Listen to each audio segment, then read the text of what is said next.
Hello, you guys. Welcome back to the Until Jesus Runs Campus podcast. I am your host, Lauren, if you're new here. And today I'm joined back again with Cody. We are going to be talking a little bit about the modern day God. Is that a thing? Yeah, I mean, yes and no. I'm excited to get into these. But yeah. I do want to say I like the new music change. I know we were talking about the intro music, and it's different since the first episode. Yeah, they cornered me in a room and said, choose something new. Well, you're in charge of it, so you kind of pick it, but it's fun. Anyway, so yeah, this was something that was requested on our Instagram a few weeks ago, and I'm excited. Taylor and I have talked about this a lot over the past couple weeks, and at first I was a little scared because I was like, how do you approach this? But here we are, and we're gonna take our best shot at it, and I'm not sure that it'll be perfect. It won't be perfect, actually. I am sure of that, but I'm excited to jump in. Are you ready? Yeah, I'm excited because the first time I was on, we talked about just like the basics of, especially being a young Christian, especially going to college, like what kind of tips can you and tricks and kind of like advice. So it's cool to talk about like my personal journey and your journey. But now this time we kind of get to talk more about more of a discussion, and we get to genuinely just be like, hey, what are your thoughts on things this? And so told that it shouldn't be as long as last time. So it'll be a little bit shorter episode. I told Cody I have Taylor's back there recording, and I said when she holds up the 3, it's time to wrap it up. So we're going to try, because I know my ADHD is crazy today, and I'm always a little Honestly, crazy. That's so all we're here about. Anyway, so let's jump into it. So the first thing I really want to talk about just to get into the discussion is how, to you, from what you've seen, has the church changed over the years of not just your life, but in general? And then how has God changed in the same sense, or has he? So I love this. And it was funny that I asked you this morning and I said, hey, what are we planning on talking about? And it was really cool because I didn't even realize that this was a question. Like I understood that it was an important question to answer, but I didn't quite understand of how much time has changed. And what I mean by that is, to make it simple, God doesn't change, but how God works in our lives can change. Yeah. And I was telling somebody this the other day, is I said, for example, let's just use social media for a plain example, right? The devil will also use mediums to figure out what he wants to distract us with and our will with God and all that stuff. But God's going to also do that too. So just as much as the devil can use social media in a bad light or a good light, it can also do that same thing. God can do that in good things too. Right? Which is a big component of why we even do these. We put these on social media for people to help provide clarity and answers, and they get to get some questions answered and some context for these. That's because of social media, right? And so if we didn't have that, then that isn't, like, we're not doing this. Like, obviously we're doing this because we enjoy it and it's fun and it's stuff that we get to put out and we're passionate about it. But it was such a calling for so long to be able to have a platform to talk more about questions that people have more in depth. So that's why we're even doing this social media. So that's how it is for me. What about you? Yeah, I don't know. There's a lot to this. I'm very passionate about just, I guess, this whole topic in general. And when I first read like the modern day God, and the first thing that popped in my head was like, there's no modern day God. Like, we were joking because we have had these little Gen Z Bibles that have been passed around the church, and they're hilarious because it's basically somebody who has taken stories in the Bible and has written them in. Put it for like the younger generation. Yeah. It was like one of them was, which I'm going to use it next week when I get to be on stage, which is nice, which I guess for those of you when this episode release would be last night. Yeah. But talking about like idols, but I'm like using an intro of talking about like Jesus is lit, and it's like that, and then it was like, I think it talks about like Jesus has riz or something like that. And it's like, it's kind of like, funny. So and so went and rizzed her up, and it's like different thing. Oh yeah, I think one of the lines is like some was a simp for Jesus, something like that, or something along those lines. Which is, it's funny, and I'm not providing the best context of it, but like that's how it is like portrayed to it. And I literally looked at it, and as funny as it is, I literally went, someone's going to understand that. Not me, but somebody will. And there's nothing wrong with that. But it's just going, okay. Yeah. So I don't know. I think in the same sense that you said, like, God has never changed and he never will change. But I'm trying to be very particular about how I say this. The church has changed, and I think that the way that people view it and over the years, and I was thinking the other day, and I've talked to a lot of people about this, I think you and I have had this conversation of, like, for instance, and I bring it up a lot because our church just took the college group to Passion, and I think for a lot of people, like, especially with what you're talking about with the social media presence and so much of, like, Christian influencers, which I don't necessarily think is a bad thing. I think that a lot of people use it to benefit the kingdom and to help bring people to the kingdom, but I think also a real reality of it is that it provides a false identity of who, like, Christ and Christians are, because, you know, you can see a TikTok, 1,000,001 TikToks of people posting at Passion and being like, this is so beautiful, and it is. Like, I've been at Passion for years, and every year I say all the time, I'm like, it's almost like a church camp high for college students, because when you go to church camp, and I think most people feel it, like, the Spirit's like, oh yeah, but you're surrounded by a bunch of Christians for a week. Yeah. And so, of course, you're going to feel on a spiritual more high. More than just a couple. There's 60,000 over there. And so, and even when you're not taking part in that, it's easy to see it on social media and say, this is what the life of Christ is like. And then you start living for Christ and you're like, yeah, I'm going to give my life to Christ.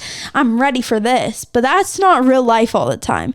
And so I think in the sense of, like, a modern day God or modern day church or what that looks like, I think the church overall has changed. And I was just talking to our Pastor John, in his office literally like an hour ago about just how sometimes we go and we expect church to be the place that provides our walk with Christ, and it shouldn't be. And me and you were talking about this yesterday, that a lot of times you will look to the church, and it's going to change, and you're going to go to one place, and the way that we worship here, the things that are taught here aren't always going to be the things that are taught at, another church. And so, things are going to change. There's going to be change in life. That's just part of life as humans. But at the end of the day, like, the Bible, and this is what truly is always going to say the same. And the God that is part of this is always going to say the same. That's never going to change. And so I think in reality, the life of, like, the modern day church, yes, church has been modernized over the years, and I don't necessarily think it's a bad thing. It's just not as I would say it's not as ugly. And what I mean by that is social media, like, it's very rare, and we can find our favorite TikToker or Instagram person. Like, majority of the time, social media is not a place of vulnerability. It's about, hey, look what's going on in my life. And what most of the time social media is it is people showing, hey, this is what is cool that's going on. And there's nothing wrong with showing photos. And by all means, if you're on social media, there's nothing wrong with that. There's nothing wrong with being on social media to a certain degree. There's nothing wrong with social media and posting about your verse and stuff like that. But you've said this several times. Like, it's not always like the sunshines and rainbows. Like, sometimes you're coming to God and you're in pain and you're crying and you're confused, and that's okay. And what's hard is in this modern age of social media, you sometimes get lost in that. You expect it to be this, oh, it looks so cool and it looks so grand and it's this thing. And, like, sometimes, yes, that is. And that's what Jesus is going to provide you with, that joy, that everlasting joy. I call it the difference between happiness and joy, because happiness is very quick, but it's fleeting, and it can leave at any time. While joy is everlasting, right? And so to find that. And I think that is where, like, it's true, is that which remain the same in the church and in God is that God's never changed. However, the church has changed in the sense of, and you can look back on this, you don't see it as much anymore. When I was growing up, I'm born and raised in Austin, Austin, Texas. And so I would go up on I-35 a lot. And on I-35, there'd be billboards like, if you died today, would you go to heaven? Yeah. And the church's change, and what has changed in the church is that it's gone from a very judgmental side to providing of what Jesus is. And that has changed, right? So if you go back into, I think, the 90s, 2000s, you would say, and you would look back on it, it was, I would say at least, that it was, the churches were a lot about like, hey, this is why you should do it, and you don't want to go to hell. I'm not saying that's for all churches. I would say that's like an overarching difference. And I think nowadays people in the church are really, really trying to show, okay, this is who Jesus is. Yeah. They're trying to show the feet of Jesus and showing what Jesus did. Now, are churches going to make mistakes? Absolutely. Because there's humans involved. Right. And they're going to make mistakes. They're going to struggle. But I think that is what is different on that. And I don't know that for you, but at least that's at least what I've seen it. And at least what's been pushed. Yeah. And even for people that we talk to that are our age or older, they said that's how they felt when they grew up. It was very, this is what you can't do. And it was very much a rule book, you know? And so I don't know if you've had that experience or heard stories like that. Yeah, but that's at least for me. I don't know if I've shared this on here before. I know I was talking to somebody about it not that long ago, but I was telling somebody the story of my grandfather and how he was part of had went to church when even I was younger and when he was younger, but because of that had never really found an identity in a true relationship with Christ. And it wasn't until probably a year or two ago that he started going back to church with my parents, and because of how welcoming that church was to him, he was able to find a relationship with Christ and get baptized. And he's literally like 80 years old and can barely walk, but he walked up and got baptized somehow and didn't drown in the baptistry. But that sounds so terrible, but truthfully, but yeah, I think it, in that sense, it has. And I've seen also a lot, and I don't even know if this is necessarily what's changed over time, but I was literally telling our college ministry last week when I was up on stage that I think the reality of the church to some people now has almost become like when you get involved and when you, like baptism is a big thing that people talk about all the time. And it's almost looked at as when I get baptized, I'm washed clean of sin, but then I'll never have to struggle with that again. And that's not the truth. And so I think in ways the church has changed in good, like what you were saying. But then also there's things where I'm like, I feel like almost like social media has sometimes hyped it up so much that like the people who are on stage or in the actions that they're taking with baptism and whatnot has almost made it seem like Christianity is just a perfect life, and it's not. And I will say all the time that I think every step in your walk with Christ is beautiful, because there's beauty in the pain and there's beauty in everything, but it's not always going to be pretty. And so I think it's, when you talk about the difference in what has remained and what stayed the same, and we could just go off a laundry list of different things that we've experienced even at our own church here at Timber Ridge. However, what has been changing dramatically at the church, and this isn't necessarily all the church's fault, it's just how the generations have evolved, as well as COVID is, and you said this too, the church is really about community. Yeah. And building that community. And you said that yesterday. I thought it was so good. Like, the church is part of an introduction. Like, we're help to introduce Jesus to you and kind of show you a little bit when it comes like community and stuff like that. But the church is not designed. That's how you only hear Jesus Sunday mornings. Yeah. Or even Wednesday nights. Like, some people go, oh, I go Sundays and Wednesdays. Okay, it's an everyday thing. That's why it says in scriptures, pick up your cross daily, right? And the reason for that is because every day, right, the devil's going to try and attack you, right? Because he just doesn't want you to be fulfilling your purpose for what God has for you. But that, I would say, has changed dramatically. And that isn't the church's fault, and I would say it's because it's just society, because COVID really hurt, like, church, not even just church numbers, it hurt every place's numbers, right? You can go ask movie theaters, right? Like, people just aren't going to movie theaters as much anymore, right? But I think that is why there's been such a push to social media, because that's where the people are. Mm-hmm. And in my opinion, Jesus wants us to go where the people are, right? So I don't think using technology is a bad thing. Now, there's some people and there's some Christians that don't want to use technology, and that's fine too. There's nothing wrong with it. They are still going to reach an audience too, right? That's why Christians do more harm to Christianity than non-Christians do, because we'll sit there and we'll just judge one another over and over and over again, talk about each other like, okay, this is what's good and this is what's bad. And it's like, no. We are all sinners. Right. We all struggle. We all are going to fall short of the glory of God. But at the end of the day, if we choose to love one another and love people the way Jesus did, it's what our pastor said, Jared said this weekend. If you want to go find the will of your life and what God has for you, go love people and go love God. And if you do that, through that, you're going to find that. All right.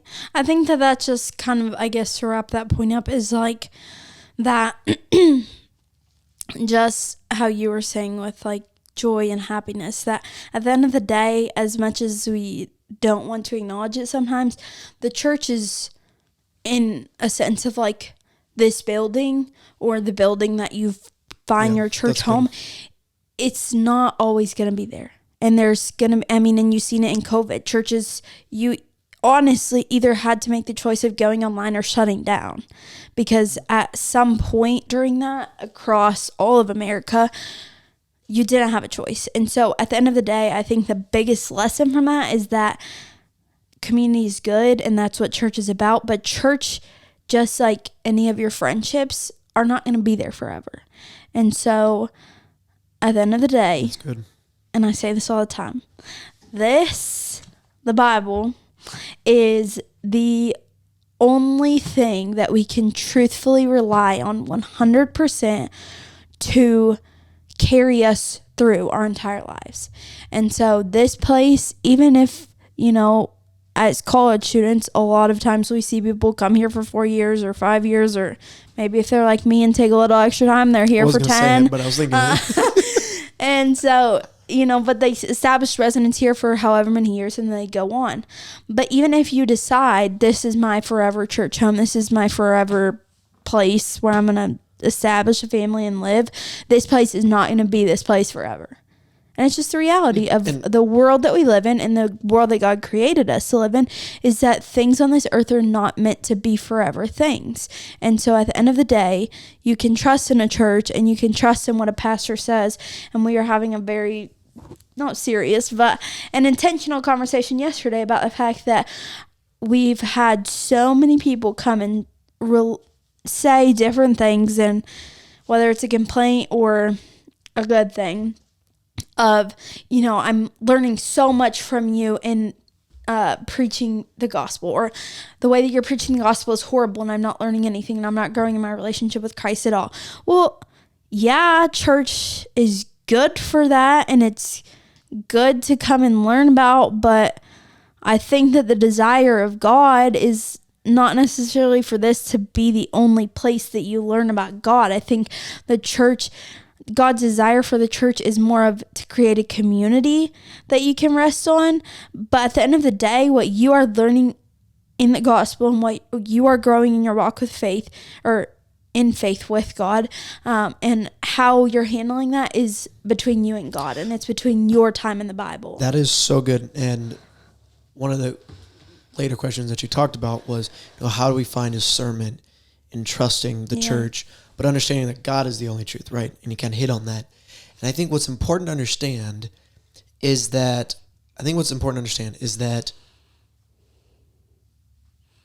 knowing that, and I'll talk about it on stage, literally, like I said, when this comes out, it would have been yesterday, right? The day before. but we record these a week in advance. So, but when you can sit there, if you have questions about how sermon is being done or worship or different things, and then you go talk to the leadership that's involved with that, see how they react to that. And I'll tell you, for someone who is in it, it is difficult to hear sometimes. I mean, you came up to me yesterday and didn't, I wouldn't say appreciate, didn't approve of the way that I handled a situation with that.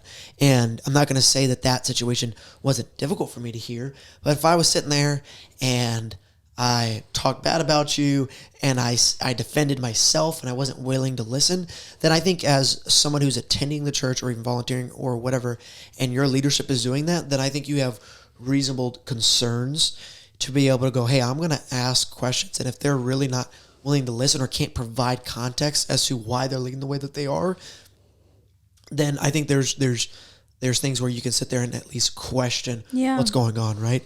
But if you sit there and you're going, okay, well, this isn't how I would do things. This isn't how I would do it.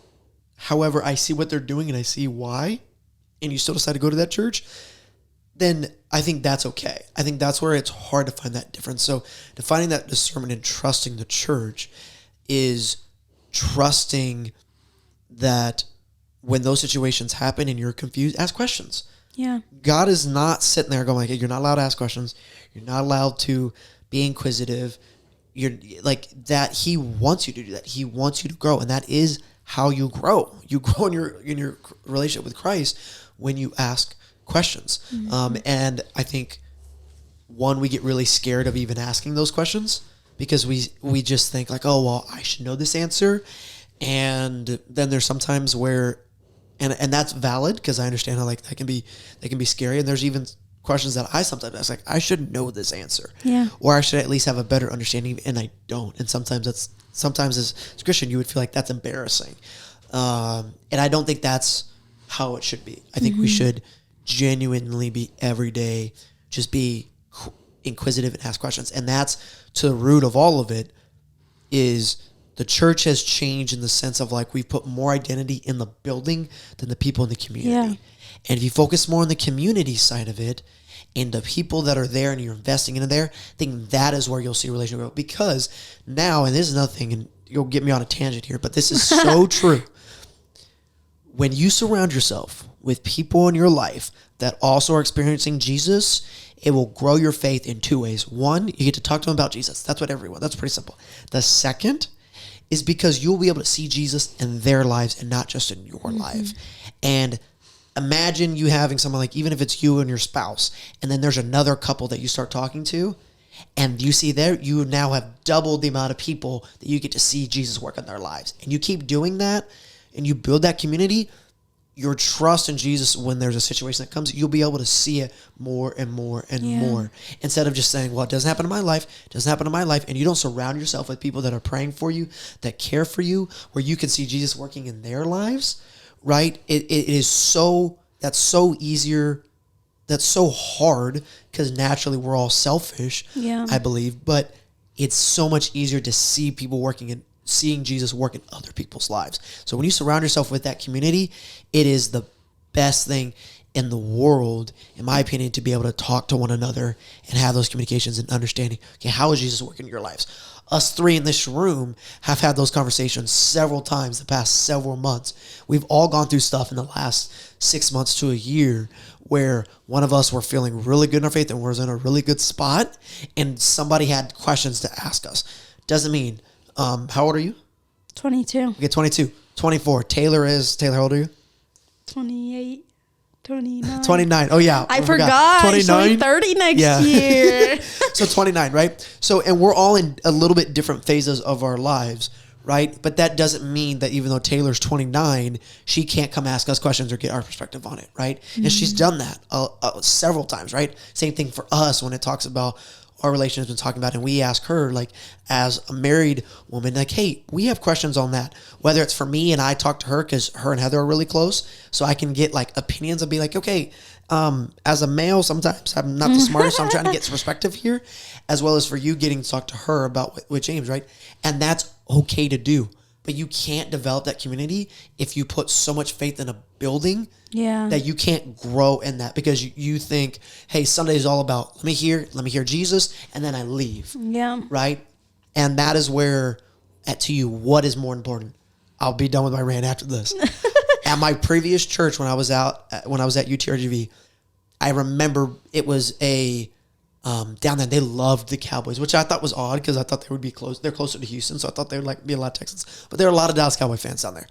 And the pastor said there was a day where the Cowboys were playing like at noon, and their service was, I think, like 9:30 and 11 or 9 and 11. They actually had a Spanish speaking at 8. But I think it was like 11 or 11:30. So it went into the Cowboys games when they played at noon. And he goes on stage, and people would show up at church with their Cowboy jerseys on. Like hundreds of people would. That's just what they would do.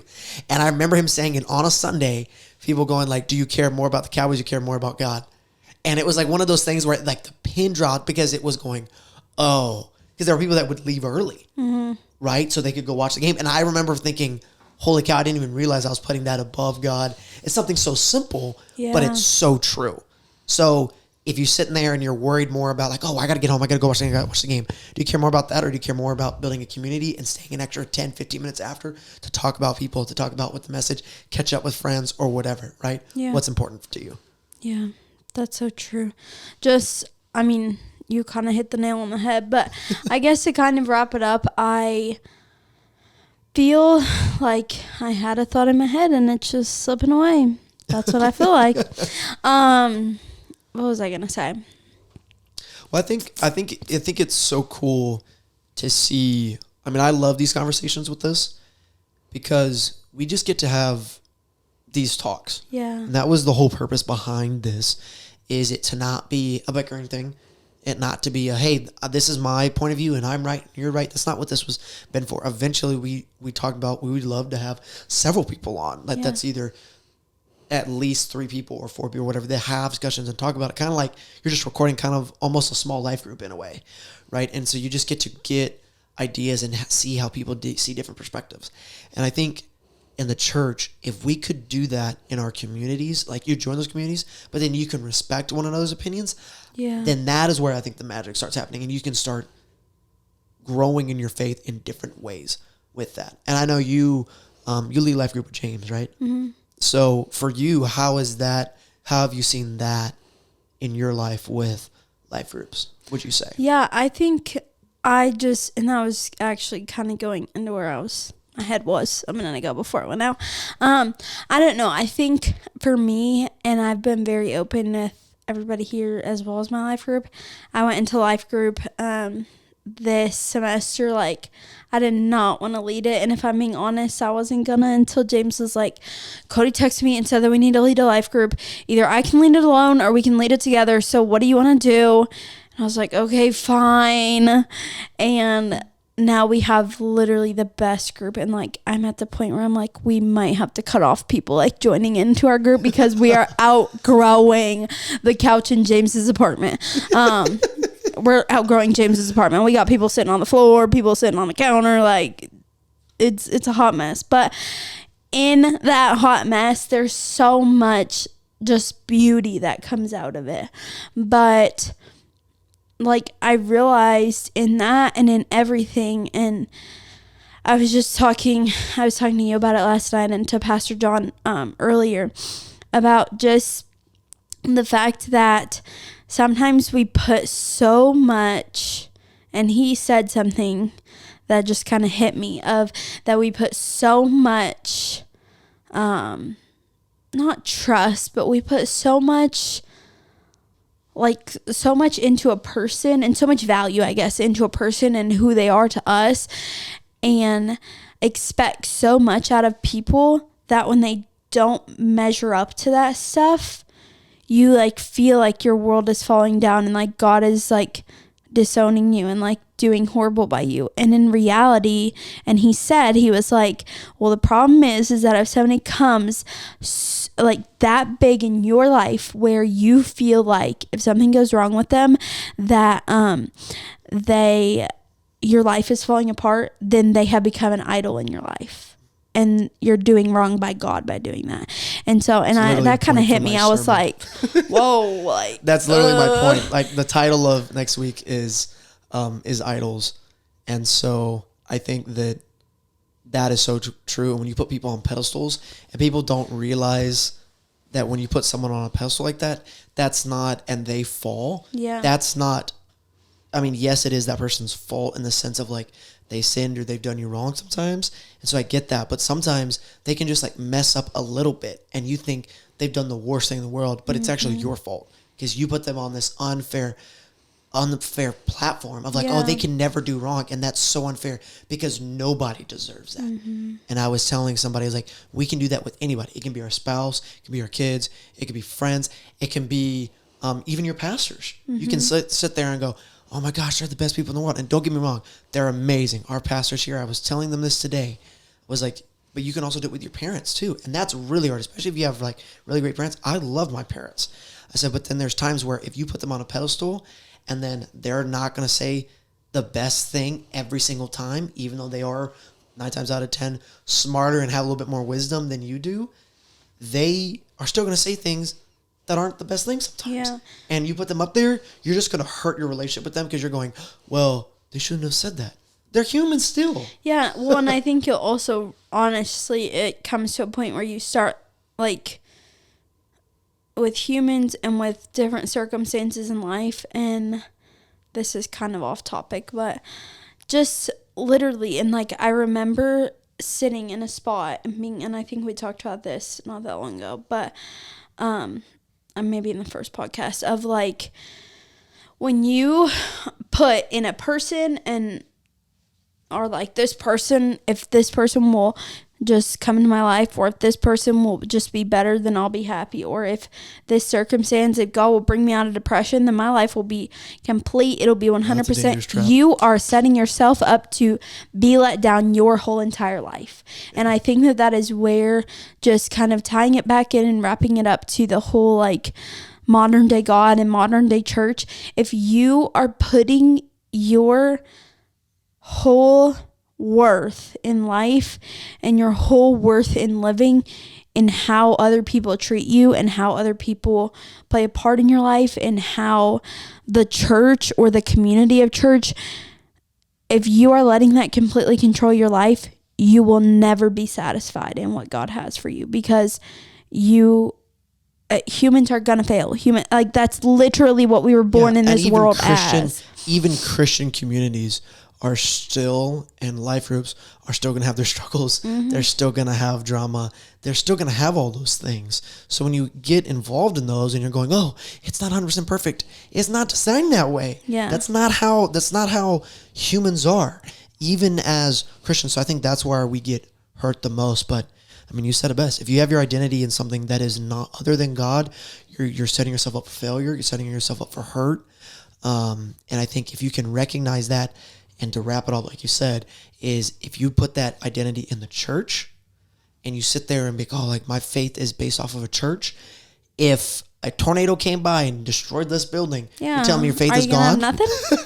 Right? Truthfully, so just period. think of that in Pop those lives there. So yeah, that's so good. I think that's a perfect place to kind of end it for today. Wrap it all up.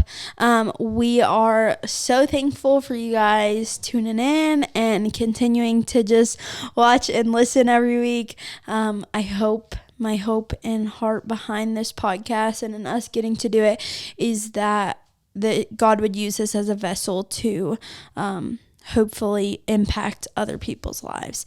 And so it's not about me, it's not about Cody, it's not about anybody that will ever be on this podcast. It's about God and his kingdom, and hopefully this helps at least one person grow a little closer to that.